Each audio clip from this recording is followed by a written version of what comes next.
I get this question all the time. Devin, how do you know if your Faceless channel needs a clearer audience promise before you publish more videos? Here's the fast answer. If someone lands on your channel and can't tell who it's for and what they'll keep getting, your promise is too blurry. I use a simple 3 test check. First, the library test. Look at your last 6 uploads. Could a stranger summarize them in one sentence?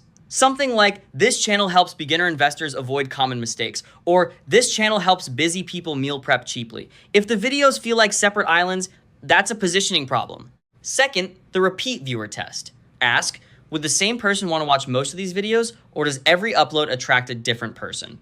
Views can still happen with random topics, but channels grow when the same viewer keeps seeing, clicking, and returning. Third, the recommendation test. If a friend asked, who should watch this channel? And your honest answer starts with, well, it depends. You do not have a clear audience promise yet.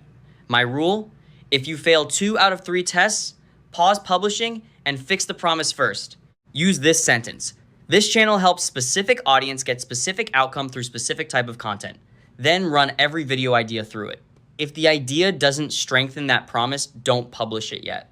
In Satura, we use that promise as the planning filter before scripting because workflow only helps after clarity. So before you make more videos, make sure your channel is making one clear promise to one clear viewer. That's the foundation.